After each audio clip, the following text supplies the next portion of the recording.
Students? Yes, sir. Yes, sir. Thank you.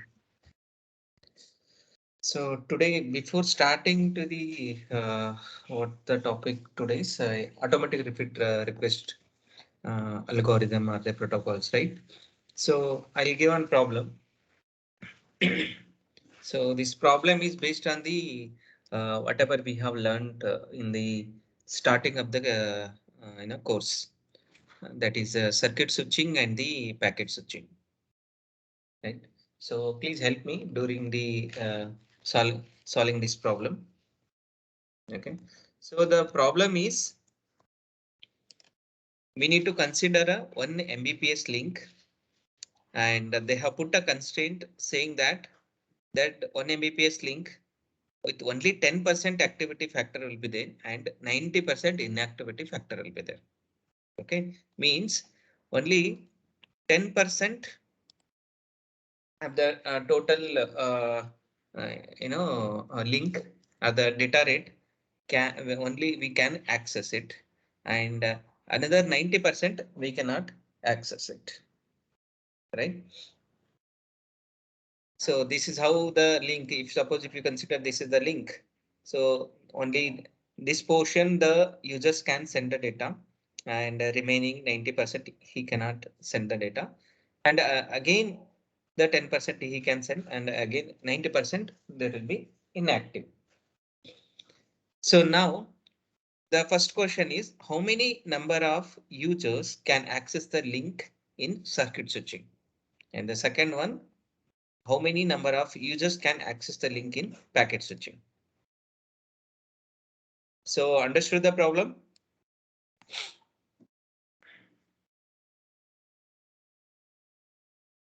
So as we are saying, it's a circuit switching. Circuit switching, CSW is the circuit switching. Okay. So I'll say it's a, the first one is the A. So the principle of circuit switching is before transmission of any data or the frames, so there should be the dedicated link to each and every user, right? So though that kind of a network we call the circuit switching network, and in the packet switching network, there is no dedicated establishment of the path to the users, right? So randomly any users can access the link, but in circuit switching, no, it's not possible. Circuit switching is like, for example, you can consider the telephone, right? So you'll in your home, you will be having a dedicated link, right? Only you can, only in your house, the telephone can access it. Similarly, in your neighbor house, so one more telephone will be there. So for that, one dedicated link will be there, right? So that we call the circuit switching, correct? So the question is, we are having 1 Mbps. So in this, only 10% of 10% activity factor will be this, means only 10% we can utilize, or the 10% only the link will be active, right? So 10% of 1 Mbps will be like how much? 10% of 1 Mbps, 100 kbps, 100 kbps, correct? So here only the 100 kbps we can utilize, right? And 900 kbps we cannot utilize. So that's what it means, right? Good. So we are having the total we are having 1 Mbps,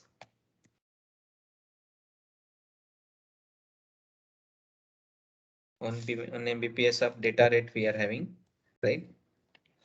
And this 1 Mbps we need to provide to the users, right? So how many users we can provide here?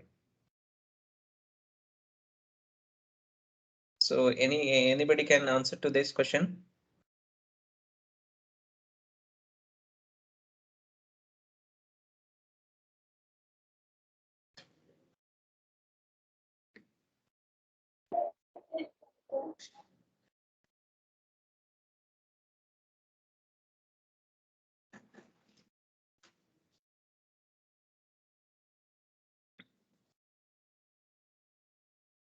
So 1 Mbps I'm having, right?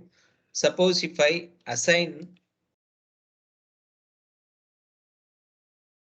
right, if I assign 100 kbps, 100 kbps, one user, right?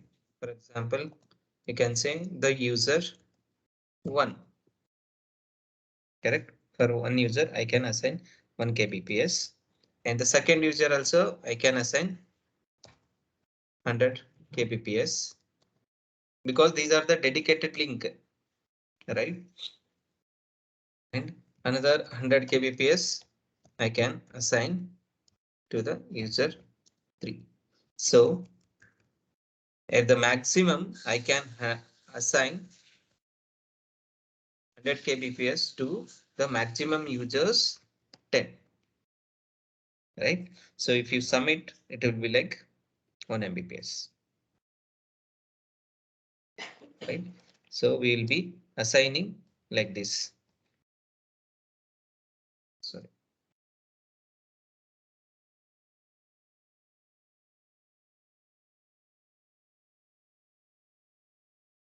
right? 10 users we have to assign. So if you sum them, it will be like 1 Mbps, right? Because we can assign only the 10% of 1 Mbps, right? So only one user can access at a time, and one user and second user, third user, and so on. The 10th user, correct? So these are the dedicated link. Only 100 kbps it can access. Suppose if I vary this one, so if I say this 200 kbps is there, right? Or the same 100 kbps is there, you can, and user doesn't have any data to transmit. So this 100 kbps will be unutilized at this point, right? So only the user can transmit the maximum 100 kbps, right? In the situation of, or in the case of circuit switching technique, right? And if you consider the packet switching technique, so how many will be there? So here you need to utilize the probability concept, packet switching technique.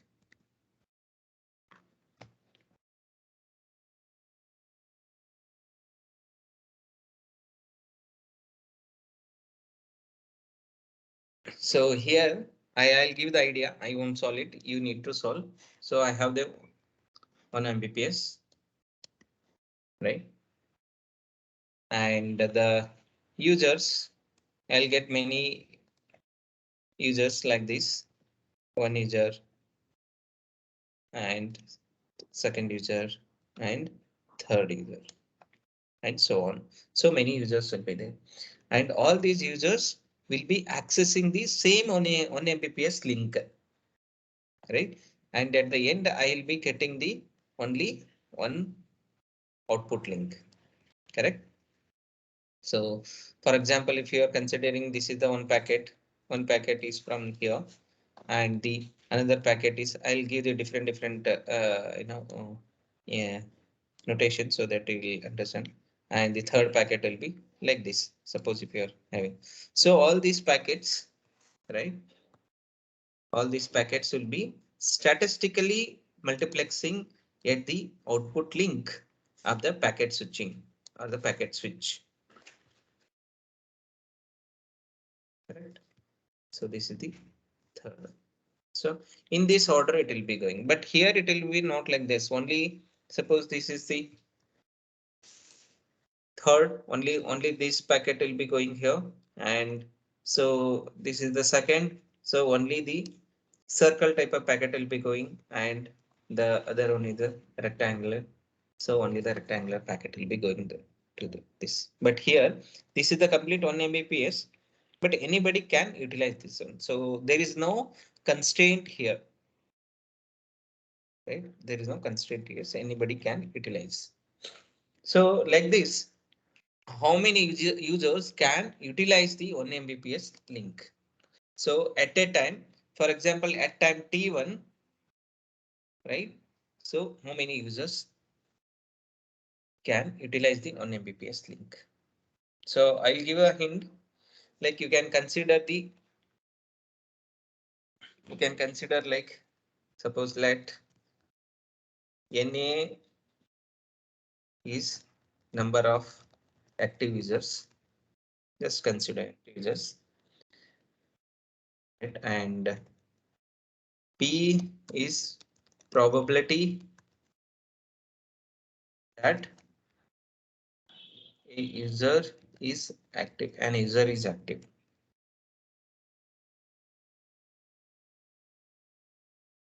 And user is active. So we have 10% the user will be active. And you can take the in 1 minus P, it will be like what? Probability that an user is inactive. And we have the value like 0.9 from the question, right? Here in the question I have mentioned 10% active factor and 90% inactive factor. Right now you can calculate probability of number of active users equal to 0.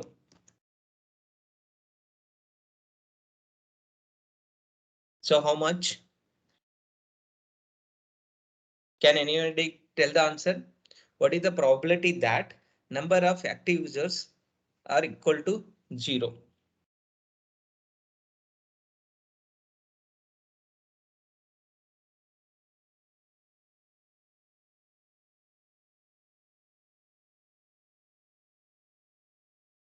Suppose if you consider total number of users.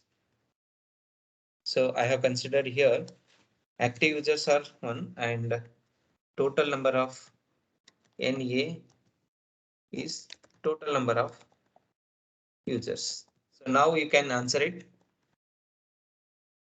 What is the answer for this question?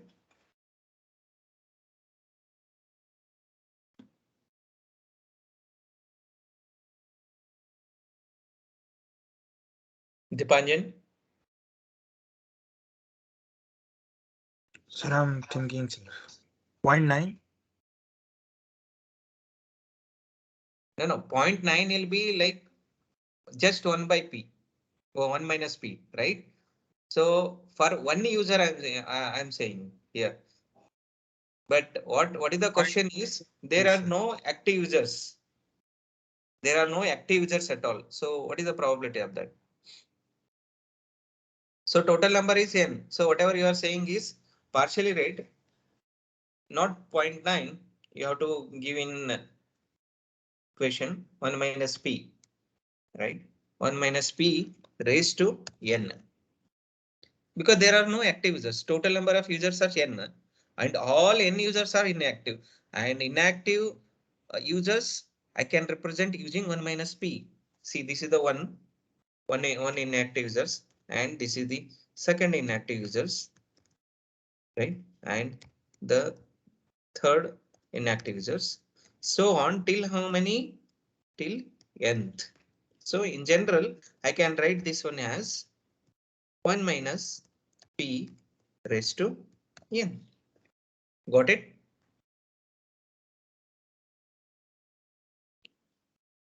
Students, are you getting or not? Yes, sir. Kirtana, are you following? Yes, sir, yes, sir. Okay, fine. So now, what is the probability of active users equal to 1? Can anybody tell?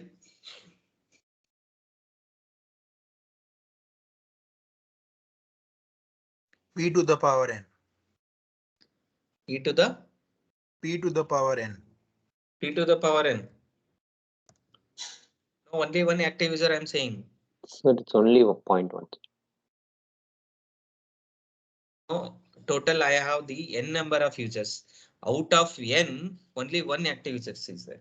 So n choose one, correct? 1 minus p to the power of n minus 1. Yeah. So n into p, 1 minus p raised to n.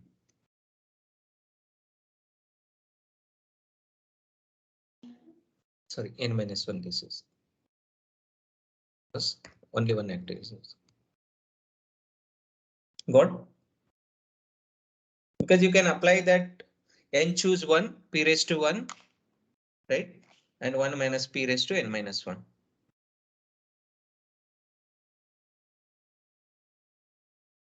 Okay. Now, what is the probability of active users equal to 2?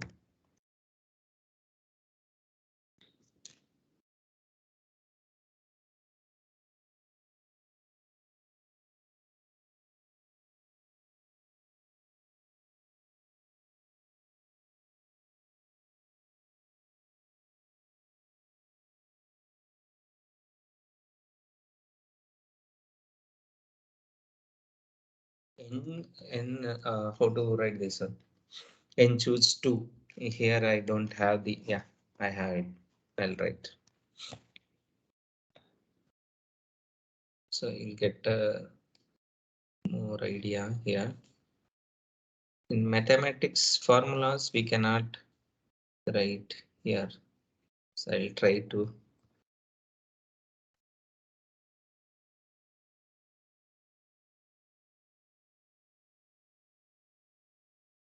Yeah. Choose 2. Right? N choose 2. Then what else here? Number of active users 2. And total inactive users are n minus 2. Understood?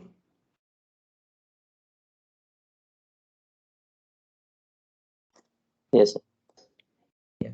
So like this, you have to calculate number of active users equal to n, right? Then after that, you need to calculate expected number of users, right? Like you might have studied the probability theory, right? Probability and statistics. There we use the expected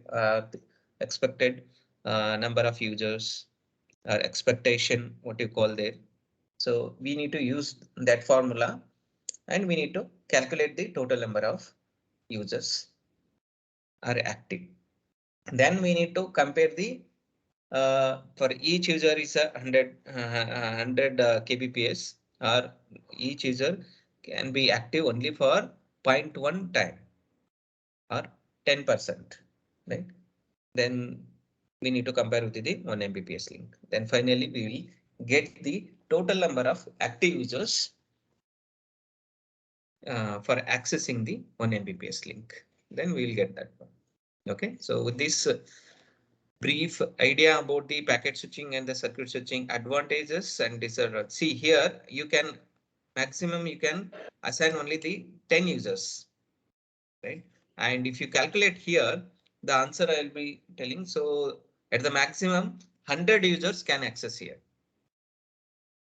Okay, so capital N less than active users NA is less than or equal to 100. So 1 Mbps link, 100 people can access here, and in the circuit switching, only the 10 people can access.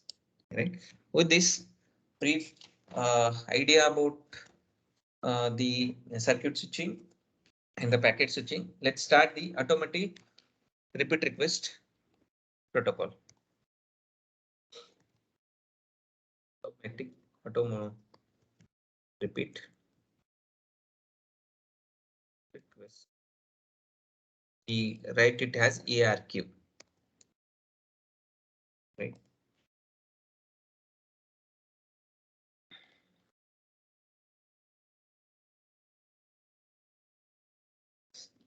So in real time, we will always get the environment like more error prone environment, correct? So I'll write error prone environment. So whatever the network I have shown here, let's consider that network as a real-time network and it is a error-prone network, right? So during this kind of error environment or this kind of networks in the error-prone environment, we always expect what we expect. We always expect whatever the packet, right? Whatever the packet the sender is sending to the receiver, that packet need to reach that or without error or without delay, right? So this is the objective. Everybody wants this kind of a objective in a real time environment, right? Or real time situation. So how to achieve this kind of goal or the aim in the error prone environment? So for that we are having a algorithm called the ARQ algorithm, automatic repeat request algorithm. So what it does is whatever the packet, right? Or yeah, whatever the packet sender is sending to the receiver will be delivered without any errors and also all without any errors and in order. This is very important and in order, right? Suppose this is the A, right? This is the A and this guy is the B. In the B and A wants to send the data to the B, right? And whatever A sends the data that has to reach B without any delay, without any error, without any loss, and without any out of order, right? Even though the packet comes out of order, so at the at station B or the device B, the out of order packet need to be rearranged and put it in a proper order. So we call the in order, right? So this kind of a mechanism or the functions will be done by the ARQ protocols, right? So suppose consider here, this is the one system and I'm having the second system here. So I'll name it as this A wants to send data to B, correct? And the timeline for A I will be denoting like this. So this is the timeline. And for the B also, I'll be denoting the timeline like this. Okay. This is the timeline and this is the transmission media. So whatever I'm showing here arrow, so this is the transmission media. So I'll write it here. This is the transmission medium. The transmission medium, and this is the time. Okay. So that in future, whatever I will be teaching, it will be very easy for you to understand. So by default, at every user, there should be one buffer. So one buffer are the what you call nowadays, it's a memory. So buffer will be there. In the buffer, the all the frames which the application layer has sent. So all the messages will be there in terms of the frames. Yeah, right. And it has the one more important process called the time. Right. So both the side timer will be there. So I'll write as a timer. Here also will be there as well as at the receiver side also it will be there, timer. So this is the timer. Good. So we are now having the proper arrangement for transmitting the frames from A to B, right? So whenever the device A wants to send a frame at the data at the packet. So packet I want to use here because we are studying in the data link layer. So it's a frame.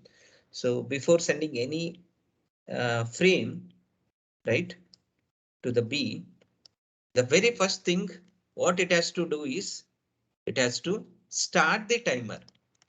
I will tell you we need to start the timer here. OK, so we need to start the timer before starting. Right? Suppose at time t0, OK, the packet need to be transmitted at that time timer should start because the packet at the frame, this is the frame, right? I'll write it as a frame we are sending to the receiver B, right? So we are sending. So this frame and the timer it has started here. So we will be having a certain threshold for this frame to react. Right? Whatever the frame we have sent, we need to get the acknowledgement for that, right? And in order to come that packet, the packet acknowledgement should come within a certain time period, right? And that time period, right? Whatever the time it is going here, the frame, the transmission time here, and whatever the mechanism it will be doing at the receiver, and the time it requires to send the acknowledgement and reach at the B. So this total time, right? This total time, what I call it as the round trip time. General or in specific, I can write it as a RTT. RTT, this the sending time and whatever the mechanism it will be doing and coming out time, right? So this round trip time will be there, and this round trip time, and here the timer has to, right? And when it has to stop, so there is a timeout here. And this timeout will be little greater than the RTT.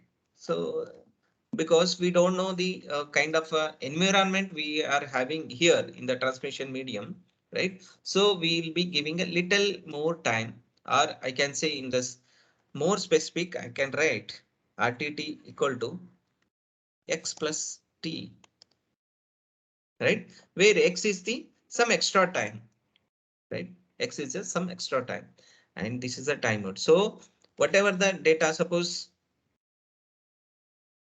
this frame it is sending here, right? And it does the some mechanism, right? And after that, it has to send the frame, right? It has to come like this here. OK, so this is the acknowledgement. Correct. This is the acknowledgement. This is normal thing. Suppose if this acknowledgement doesn't come at this, and if it comes after this timeout is here till here. After this comes here, right? So at that time, right, when it comes here and the timeout has happened at this point. So the source or the sender, what it believes is the frame has lost or the acknowledgement has lost. So I need to send the I need to retransmit the same frame, right? I need to retransmit the same frame. So this is we call the retransmission. Or it has reached here, or it might has lost here somewhere here only. Or like this, I'll do. Yeah, this has lost here. So it has to reach at this point or at this time, but it has not reached. So the same packet will be retransmitted. So retransmission of previous frame, right? Previous frame. So whatever the mechanism or whatever the working of this circuit or the between the whatever the communication exists between the A and B and whatever I have explained. So this total thing, what we call the is the automatic or the automatic repeat request algorithm. And this algorithm will be inbuilt in the some automotive repeat request protocols, right? So those protocols we will be going to see, right? So we are very much interested. We are interested in ARQ protocols. Yes. So for the data link layer. So we are in the DLL, right?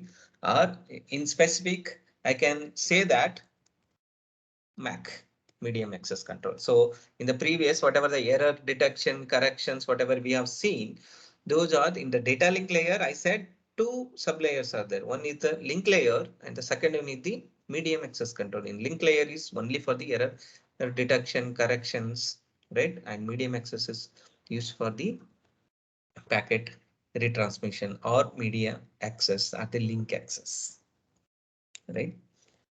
So for the MAC, and these ARQ protocols provides a reliable service, right? So this means what? Reliable service means what? The very first one is all frames delivered correctly.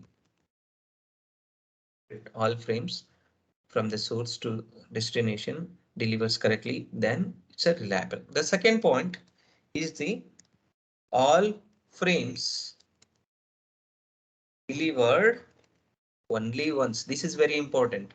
Even though if you get the more than one frames, right, the receiver should not accept it.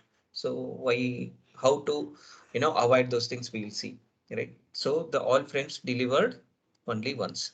And the third one, very important one, all frames delivered in the correct order, or you can say in order, right? So because here we are not using the circuit switching technique, right? We are using the packet switching technique. So how to make out of order packet into in order? So these all functions will be taken care by the ARQ protocols, right?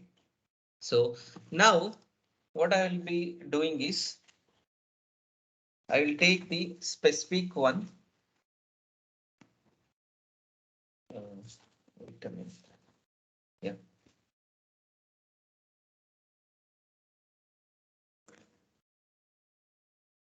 Good. So far, so any doubts so far?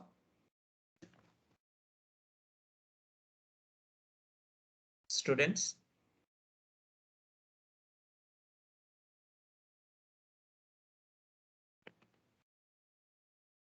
you guys are listening or not? Yes, sir. Yes, sir. What about others? Anushav,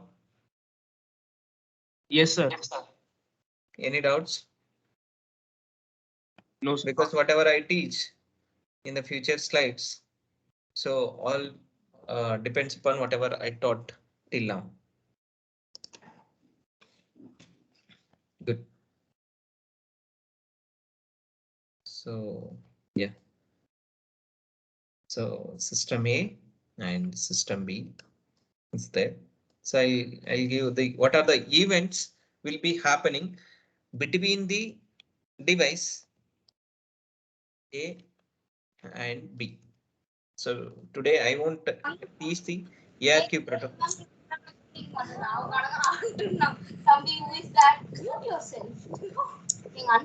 Priyadarshini, Sorry, sir. see you're not listening, right? Why can't you leave the class? Don't worry Sir, about I'm that. active. So I will give everyone attendance.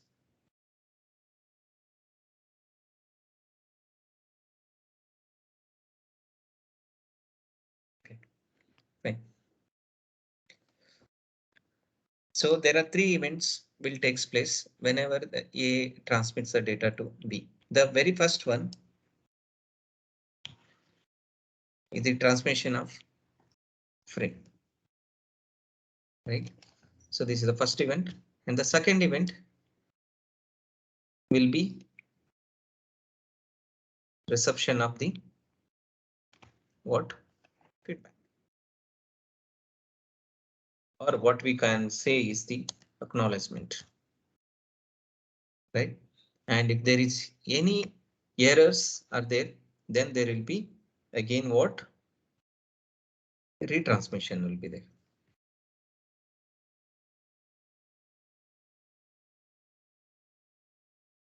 Right.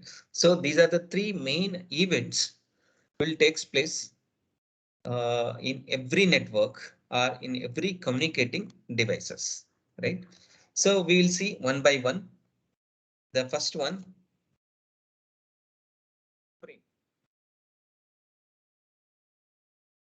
So here again in the frame are the data, right?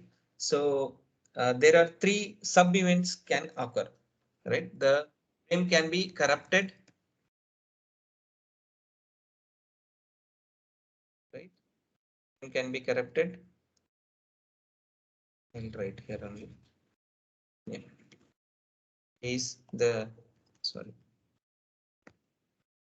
A can be corrupted and the second sub event can happen. The frame can lost during the or in the transmission medium. And the third one is the frame can correctly received, right? So we have seen the corrupted frame, how to detect. So can anybody tell how to detect the corrupted frame? What are the techniques will be used? Yeah.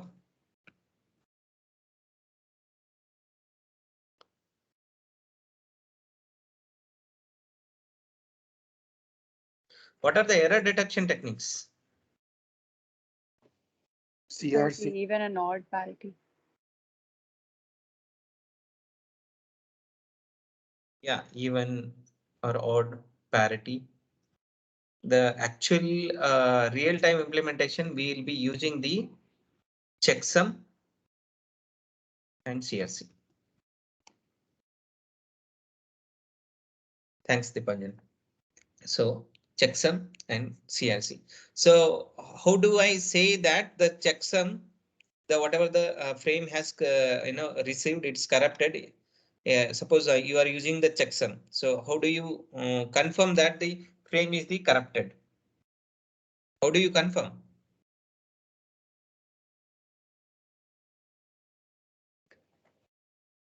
It is corrupted when the remainder of the division on the receiver side is not zero. Am I Not right, sir? zero or zero Not zero. in the checksum. Sir, after the division on the receiver side, sir, when we Okay. divide, sir, if the remainder is zero, then that means it is correct only. If it is Hmm. not zero, then that means it is error is there in the Yes, message. yes, correct. So this you have mentioned very nicely at the receiver side. Yeah. So error correction and detection will happen at the receiver side. So what Dipanjan is saying that, so whatever the checksum in the checksum technique and in the CRC, we will be seeing the remainder, all the remainders, whatever we get, if are non-zeros, then we will say that it is corrupted. And in the checksum also, the summation are the XOR of the two different bits, right? If it be non-zeros, then it will, we can say that the frame is the corrupted. That's good. and in the last. So can you tell who can detect the frame has lost?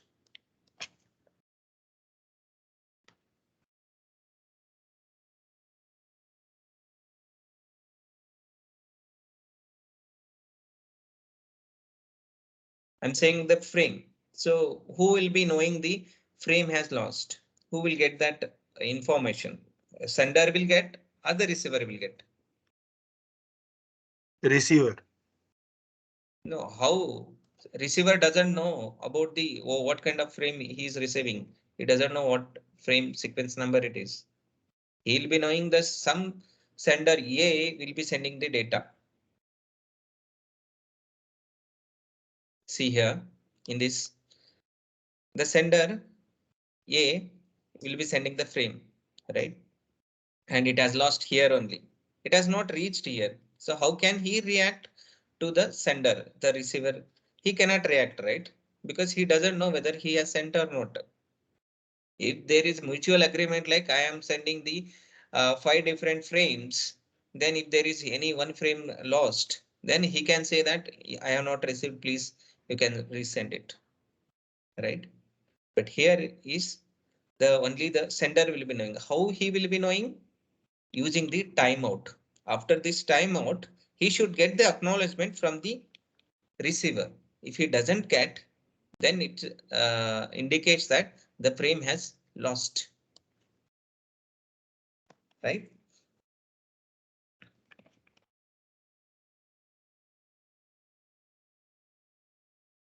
Yeah, sender will get to know using timeout about the frame lost, right? And correctly received, right? Again here, the reverse of the whatever we have explained here. So all whatever the techniques the receiver is using, the CRC or checksum, right? If they pass, right? Pass means so remainders. So remainder equal to zeros. Then it indicates that the packet frame has correctly received. Correct. So this who will do this correctly receive the frame or not? Receiver, correct. So this function will be taken place at the receiver, and the lost sub event will be taken place at the sender, and the corrupted event will be taken place the judged by the receiver B. So this is the one. Then the one frame is done. The second event, as I mentioned in the above figure, it's a feedback acknowledgement. Correct. So in this acknowledgement, again, 4 different things are there. Right. So the very first one, the acknowledgement we will get whenever the frame is corrupted. Right. Again, it will be decided using the checksum and the ARC, CRC. Correct. And the sorry.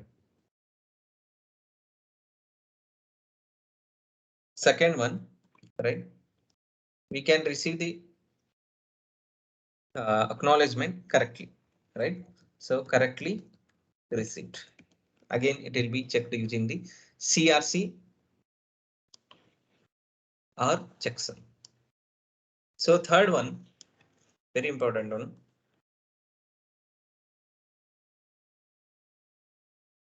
Acknowledgement can lost, right? So here I have showed you, right? Here the acknowledgement has lost, but a receiver will never know acknowledgement has lost or not, right? So in future, slides you can get the idea. So how to what I can say is how to recollect or how to get the particular packet. And the third one is the acknowledgement can be delayed, right? Here I have shown the acknowledgement after timeout it can come, right? So here it's like lost, and sometime it can come like this also. So again the same frame will be sending two times, that frame will be sending. So we will see these all the events. Okay. So this is the second one. The third one which we have written in the top is retransmission. So whatever the frame has lost, or the whatever the acknowledgement has lost, so particular frame need to be retransmitted. Correct. So it's about that. And few use cases are there. So in the case one,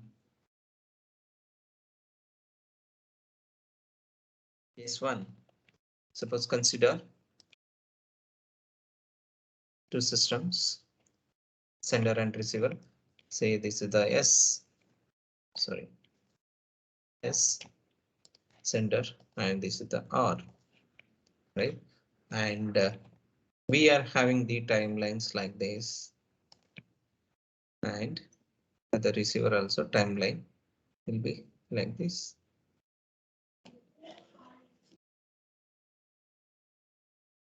Okay. So usual packet, like in the case one, what is the case one? So frame and acknowledgement. So both are good. So in this case, right? So how it will be? So the data will be sent, or the frame will be sent here, right?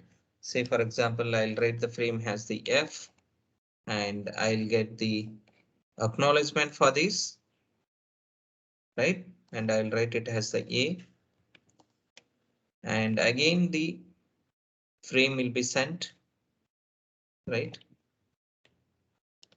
I'll write it as an F, and acknowledgement I'll be receiving from the receiver.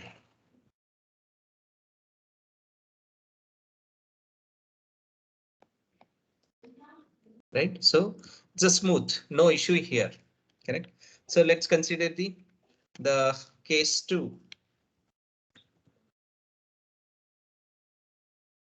In the case two, frame is corrupted. Acknowledgement is good. So how is this? Let's see. So in the normal situation, frame I'm sending and I'm receiving the acknowledgement back, right? It's a frame. I'm getting the acknowledgement back. And suppose, as I have said here,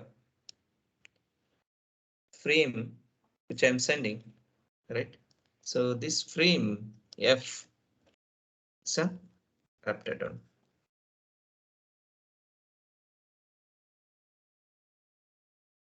Then as the receiver has received the corrupted frame and using the technique CRC or the checksum, so it will get an information that the whatever the error it has, whatever the frame it has received, it's a error frame, right? So it will send the negative acknowledgement. So the negative acknowledgement indicates that, so whatever the frame you have sent the previous frame, so that is it has the errors, so you need to retransmit it, right? Then the sender, what it does, it will retransmit the frame transmission. Retransmission, then it will get the back the acknowledgement, right? So this is how the corrupted packet will be, the frame will be taken care. So the case number three,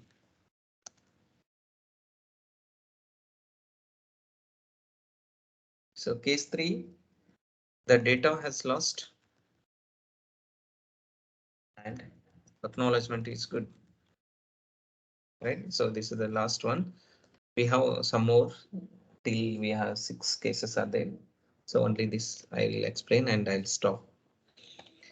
So the actual thing, the data which we are sending, it has lost here. Right, so for the lost, I'll be showing like this. So like this, it has lost.